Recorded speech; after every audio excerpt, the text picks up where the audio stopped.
आज सोचिए, पाकिस्तान जैसे देश, चीन जैसे देश, हमारे बाकी के पड़ोसी देश और अंतर्राष्ट्रीय स्तर पर लोग आज हमारे बारे में क्या बात करते होंगे कि भारत अपने चीफ ऑफ डिफेंस स्टाफ को सुरक्षित रूप से एक 50 किलोमीटर की छोटी सी यात्रा नहीं करवा पाया।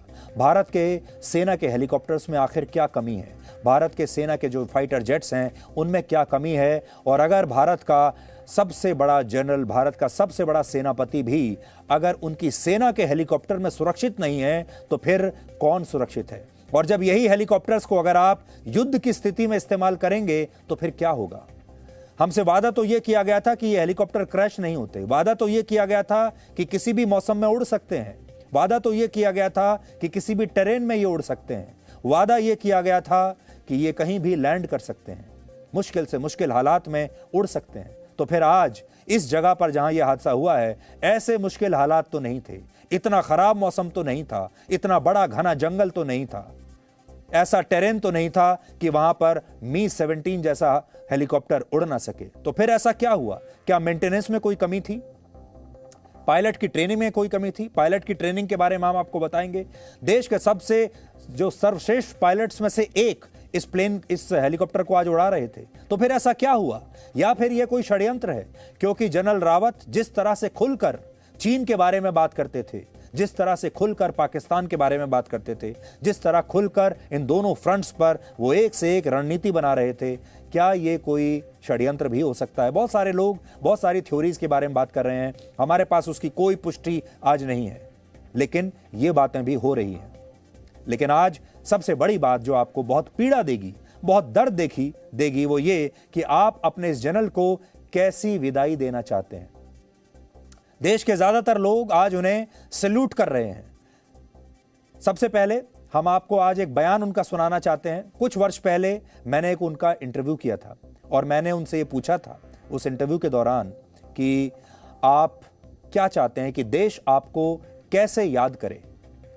ये उसी इंटरव्यू की तस्वीरें मैं आपको दिखा रहा हूं।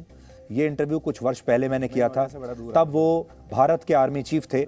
देखिए आप, ये 25 सितंबर 2018 का दिन था और मैं उनसे मिलने के लिए गया था। वो भारत के तब आर्मी चीफ थे। अच्छा। और उस दिन मैंने उनसे सवाल पूछा था कि आप क्या चाहते हैं कि इस देश के लोग आपको कैसे याद करें। आपको उनका जवाब सुनना चाहिए। देखिए। How do you want to be remembered as a army chief once your tenure is over? One who thought he will never become, but he became, and would like to fade away as one more army officer who thought that he joined the army with a mission and he is leaving the army with the same mission, and that is, I am proud of the uniform that I wear, which is olive green, and I want to tell all my soldiers, मैं हर एक जवानों से बताना चाहूँगा कि olive green का सिर्फ एक ही रंग होता है और वो है ऑलिव ग्रीन, उसमें कोई शेड्स नहीं होते हैं। जनरल रावत बता रहे हैं कि वो कैसे चाहते हैं कि लोग उन्हें याद करें। उन्होंने कहा कि मेरी जो यूनिफॉर्म है, मेरी जो वर्दी है, उसका रंग है ऑलिव ग्रीन, और मैं चाहता हूं कि उस ऑलिव ग्रीन का एक ही रंग होता है, एक ही शेड होता है, और हर सोल्जर से यही कहना चाहता हूं, उसमें कोई और शेड नहीं होता। और उनकी बात को हम पूरा करना चाहते हैं। ऑलिव ग्रीन यूनिफॉर्म का एक ही शेड होता है, और वो शेड होता है देशभक्ति का, वो शेड होता है देश को हर समय सुरक्षित रखने का। तो आप आज इस डेकोरेटेड ऑफिसर को, ये मेरी मनपसंद तस्वीर है उनकी जो आज मैं आपको दिखा रहा हूं, हम अपने सबसे बड़े जनरल को इस रूप में याद करना चाहते हैं। उनके सीने पर उनकी बहादुरी के मेडल्स लगे हुए हैं, उनके विशिष्ट सेवा के मेडल्स लगे हुए हैं, उनके चेहरे पर एक मुस्कान है जिसमें आपको बहादुरी भी दिखाई दे रही है। हम उन्हें ऐसे याद करना चाहेंगे, लेकिन हमारे इस देश ने इस डेकोरेटेड ऑफिसर को, जिसने देश के लिए इतना काम किया, आज हम लोग कैसे याद कर रहे हैं, यह भी आज देख लीजिए। आज एक वीडियो सोशल मीडिया पर वायरल हो रहा है और यह वीडियो हो सकता है आपके पास भी हो। इस वीडियो में जनरल रावत को बहुत घायल अवस्था में एक बेडशीट में लपेटकर ले जाया जा रहा है दुर्घटना स्थल से। वो बहुत बुरी तरह से घायल हैं, क्षत विक्षत हो चुके हैं, उनका शरीर जला हुआ है, बुरी तरह से जख्मी हैं, उनके कपड़े फट चुके हैं और बहुत सारे लोगों को उनकी यही छवि, ये तस्वीर आज अच्छी लग रही है। क्या आप सोच सकते हैं कि हमारे देश में ऐसे लोग होंगे? क्योंकि हमारे देश में बहुत सारे लोगों ने मोदी के विरोध के नाम पर अब भारतीय सेना और उसके जवानों का विरोध करना भी शुरू कर दिया है। आज इस वीडियो को वायरल किया जा रहा है। लोग, मुट्ठी भर लोग ही हैं, लेकिन वो तालियां बजा रहे हैं और क्या कह रहे हैं? वो कह रहे हैं ये कर्मा है। आप सोचिए कि भारत देश में ये हो क्या रहा है। अब ऐसे लोग मोदी का विरोध करने की मंशा से भारत का विरोध भी करने लगे हैं, भारत की सेना का विरोध भी करने लगे हैं। और आज का सबसे दुखदाई पहलू यही है। तस्वीरें तो आज हमारे पास भी बहुत सारी आई हैं, जिन्हें देखकर आपकी आंखों से आंसू निकल आएंगे। आप भी सोचेंगे कि कैसी दुर्घटना थी। लेकिन हम ये कभी नहीं चाहेंगे कि हमारे देश का सबसे बड़ा सेनापति, हमारे देश का सबसे बड़ा जनरल, हमारा सीडीएस इस छवि में, इस रूप में कभी आपके सामने आए। हम ये कभी नहीं चाहेंगे। हम चाहेंगे कि जो तस्वीर हमने आपको दिखाई, आपके मन में हमेशा उनकी यही तस्वीर रहे। इसलिए आपको हम आज ये बताना चाहते हैं कि हम इस तरह का कोई वीडियो अपने चैनल पर, टीवी पर या अपने सोशल मीडिया हैंडल्स पर या डिजिटल फीड पर नहीं दिखाएंगे। हालांकि बहुत सारे लोग ये सब कर रहे हैं। दुख इस बात का है कि जिस देश की सेना के सर्वोच्च सेनापति वो थे, उस देश में विचारधाराओं के बहुत सारे शेड्स हैं। उन्होंने तो कहा कि मेरी यूनिफॉर्म का एक ही शेड है, लेकिन हमारे यहां विचारधाराओं के बहुत सारे शेड्स हैं, गद्दारी के बहुत सारे शेड्स हैं, जिनमें सबसे गहरा रंग अपमान और नफरत का है। क्योंकि हमारे ही देश में कुछ लोग आज इस जल्दबाजी में थे कि वो अपनी तरफ से जनरल बिपिन रावत की मृत्यु का ऐलान कर दें, जबकि उनकी मृत्यु की कोई खबर तब तक नहीं आई थी। तब तक हम सब प्रार्थना कर रहे थे, दुआएं कर रहे थे कि वो बच जाएं। लेकिन उससे पहले कुछ लोग थे जल्दबाजी में जो उनकी मृत्यु का ऐलान कर देना चाहते थे, जिनके लिए ये एक ब्रेकिंग न्यूज थी। अब आप सोचिए, जनरल रावत किस सेना के चीफ थे? क्या वो किसी दुश्मन की सेना के चीफ थे? किसी दूसरे देश की सेना के चीफ थे? क्या ये सेना भारत की सेना नहीं है? वो हमारे देश के सीडीएस थे, हमारी भारतीय सेना के सीडीएस थे। और फिर भी ऐसे समय में जब उनकी आज मृत्यु हुई है, तो श्रद्धांजलि देने के बजाय कुछ लोग खुश हो रहे हैं। दुनिया के शायद ही किसी देश में ऐसा होता होगा जहां खून में लिपटे और मौत के करीब खड़े किसी इंसान की तस्वीरों को लोकप्रियता बटोरने के लिए या अपना एजेंडा चलाने के लिए इस तरह शेयर किया जाता हो। आप याद करके देखिए, जब अमेरिका में 9/11 की घटना हुई थी, वहां तो उनके हजारों सिविलियंस, नागरिक मारे गए थे। उन नागरिकों की भी आपके पास आज एक भी तस्वीर नहीं होगी कि वो घायल अवस्था में कैसे दिखते थे। उस समय उनके मीडिया ने, वहां के लोगों ने एक भी तस्वीर सोशल मीडिया पर या टीवी पर नहीं दिखाई जिसमें आपको कोई शव दिखाई दे रहा हो, क्षत विक्षत कोई शव या कोई बॉडी आपको दिख रही हो, खून भी नहीं दिख रहा। लेकिन हमारे देश में क्या है, आज आपने देख लिया। सबसे बड़ी बात यह है कि बिपिन रावत कोई आम इंसान नहीं, बल्कि देश के लिए कई मेडल्स जीतने वाले, देश की रक्षा करने वाले एक ऐसे सैनिक थे जिनके नाम से पाकिस्तान कांपता था। एक ऐसे सैनिक जिसने पाकिस्तान को उसके घर में घुसकर सबक सिखाने की हिम्मत दिखाई। एक ऐसे सैनिक जिनकी रणनीति देखकर चीन के भी पसीने छूट जाते थे। बावजूद इसके आज हमारे देश के कुछ लोग एक शानदार सैनिक को उसके हिस्से का सम्मान देने से चूक रहे हैं। और सोचिए, ये वो लोग हैं जो चीन के समर्थक माने जाते हैं। ये वो लोग हैं जो पाकिस्तान के समर्थन में आकर खड़े हो जाते हैं। ये वो लोग हैं, जब हमारा चीन के साथ संघर्ष होता है तो ये भारत का नहीं, चीन का साथ देते हैं। जब पाकिस्तान से संघर्ष होता है तो हमारा नहीं, पाकिस्तान का साथ देते हैं। कहते हैं कि पाकिस्तान से दोस्ती कर लीजिए। आज वो लोग जनरल बिपिन रावत की इस दुर्भाग्यपूर्ण मृत्यु पर खुश हो रहे हैं। जनरल रावत ने अपने करियर की शुरुआत गोरखा रेजिमेंट के साथ की थी, जिसका आदर्श वाक्य है, better to die than live like a coward, यानी एक कायर की तरह जीने से अच्छा है मौत को गले लगाना। और सोचिए, आज ये ऐसा सोल्जर है जो इसी तरह वर्दी में गया, काम करते करते गया। बिपिन रावत खुद एक ऐसे सैनिक थे जिन्हें अपनी नहीं बल्कि हमेशा अपने देश की फिक्र रहती थी। लेकिन आज हमारे ही देश के कुछ लोगों ने सोशल मीडिया पर उनकी मृत्यु का मजाक बनाया और मीडिया संस्थान इस जल्दबाजी में दिखे कि वो उनके निधन की खबर को सबसे पहले ब्रेक कैसे करें। उनकी मृत्यु पर उनकी हंसी उड़ाने वाले ये भूल गए कि वो किसी दुश्मन देश के नहीं बल्कि उनके अपने देश भारत के सीडीएस थे।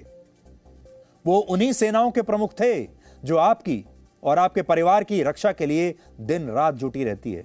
लेकिन हमारे देश में कुछ लोगों ने विरोध के नाम पर अपनी विचारधारा को ही सबसे बड़े हथियार में बदल दिया और वो देश के इतने बड़े सैनिक की शहादत पर भी तालियां बजाने से चूके नहीं। ऐसे ही लोगों ने आज ट्विटर पर लिखा, सोशल मीडिया पर लिखा कि यह दुर्घटना जनरल रावत के कर्मों का फल है। हैशटैग कर्मा आज भारत में ट्रेंड कर रहा था। इसी हैशटैग के साथ कुछ लोग मुस्कुराहट वाले, हंसने वाले इमोजीज लगातार सोशल मीडिया पर पोस्ट कर रहे थे, तालियां बजा रहे थे और ये कुछ खास विचारधारा के लोग थे, कुछ खास नाम वाले लोग थे। मैं यहां उनका नाम नहीं लेना चाहता, लेकिन आप समझ गए होंगे कि ये लोग कौन थे। लेकिन हमें लगता है ये लोग जनरल रावत का अपमान नहीं कर रहे, बल्कि अपनी कायरता का सबूत दे रहे थे। आज हर एक सच्चे भारतीय का दिल दुखी है, क्योंकि हमने एक ऐसा चीफ ऑफ डिफेंस स्टाफ खोया है जो भारतीय सेना के दुनिया की सबसे ताकतवर और आधुनिक सेना बनाने में जी जान से जुटा हुआ था। इसलिए आज हम आप सब की तरफ से जनरल बिपिन रावत को सैल्यूट करते हैं, सलाम करते हैं और उनके परिवार को विश्वास दिलाना चाहते हैं कि संकट की घड़ी में पूरा देश उनके साथ खड़ा है।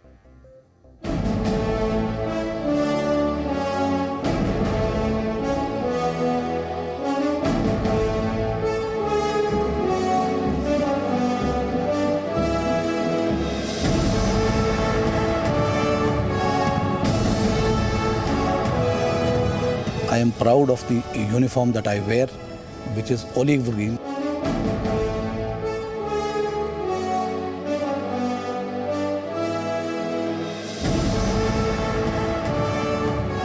हर एक जवानों से बताना चाहूँगा कि ऑलिव ग्रीन का सिर्फ एक ही रंग होता है और वो है ऑलिव ग्रीन, उसमें कोई शेड्स नहीं होते।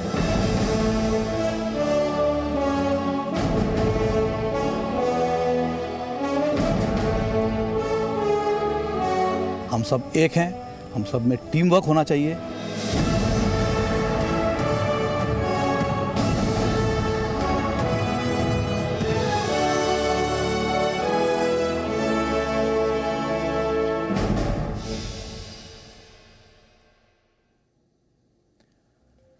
दुर्घटना के समय यह हेलीकॉप्टर भारतीय वायुसेना के पायलट पृथ्वी सिंह चौहान उड़ा रहे थे। उन्होंने वर्ष 2002 में वायुसेना ज्वाइन की थी और उनके लंबे और शानदार अनुभव को देखते हुए उन्हें वर्ष 2015 में विंग कमांडर बनाया गया था। यानी उन्हें कुल 19 वर्षों का अनुभव था और वो खतरनाक से खतरनाक लड़ाकू विमान उड़ा चुके हैं।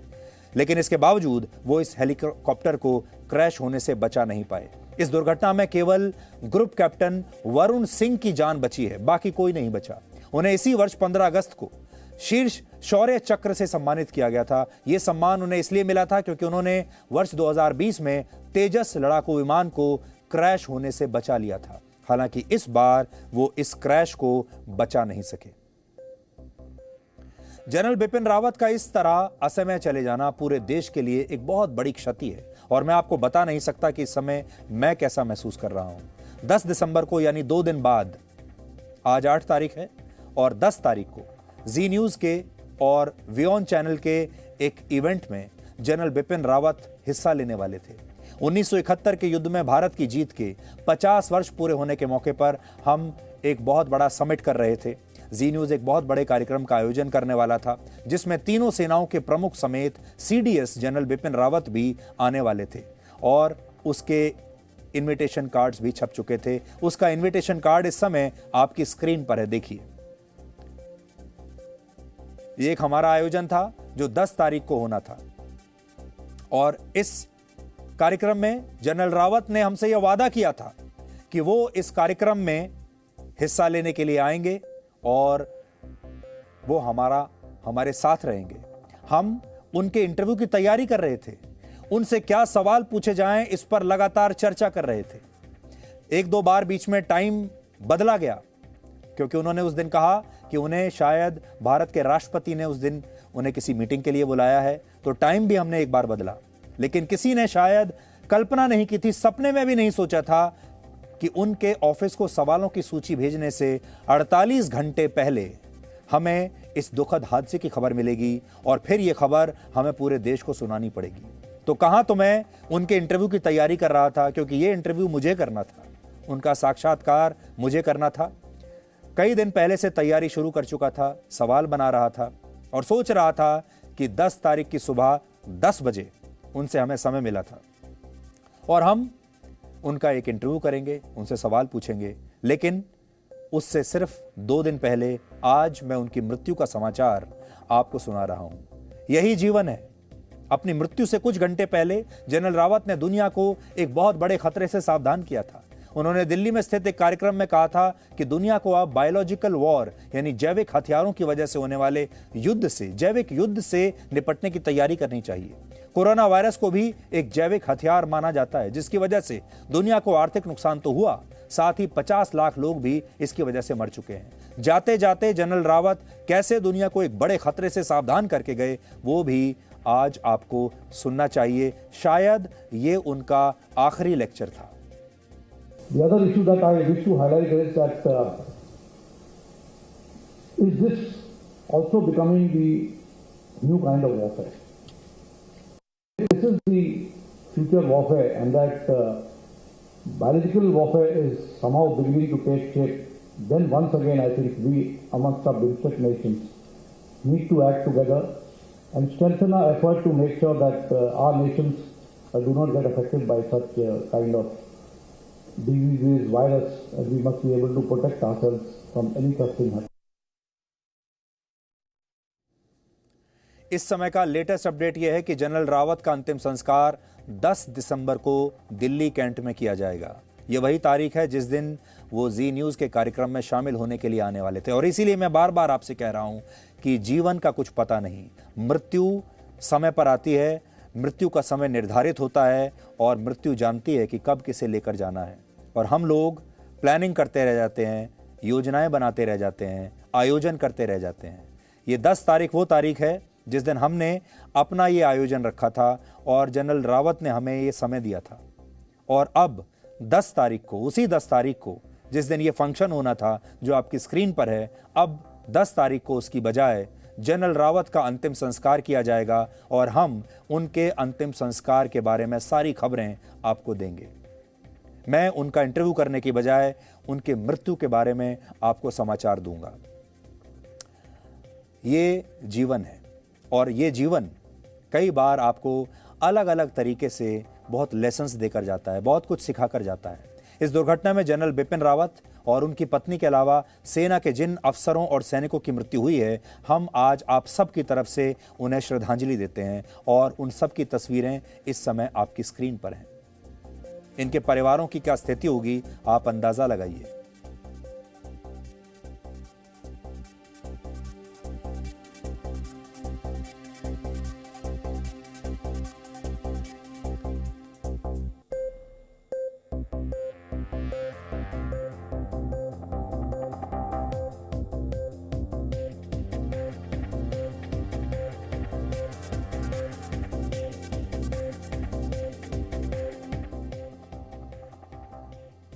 तो हम इन तमाम शहीदों को आज आप सबकी तरफ से श्रद्धांजलि देते हैं। जब जनरल बिपिन रावत को देश का पहला चीफ ऑफ डिफेंस स्टाफ बनाया गया था, तब उन्होंने कहा था कि कुछ काम हमेशा अधूरे रह जाते हैं और फिर उसे कोई और आकर पूरा करता है। जनरल रावत बहुत तेजी से सेना को आधुनिक बनाने में जुटे थे और वो ये मानते थे कि आने वाले समय में भारत को 2.5 मोर्चों पर युद्ध लड़ना होगा, यानी पाकिस्तान और चीन के साथ साथ भारत को अंदरूनी दुश्मनों से भी युद्ध के लिए तैयार रहना चाहिए। लेकिन आज भारत की नई रक्षा नीति के रणनीतिकार हमारे बीच नहीं रहे। इसलिए आज आपको भी सुनना चाहिए कि देश का सर्वोच्च सेनापति अपनी भूमिका को लेकर क्या सोच रखता था।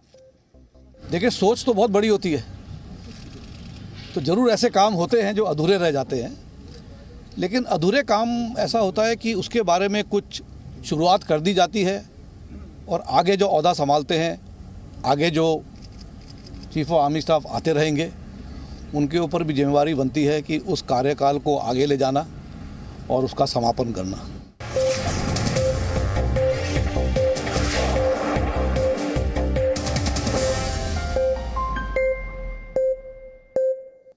Presenting B News app, available on Google Play and App Store. Download it now.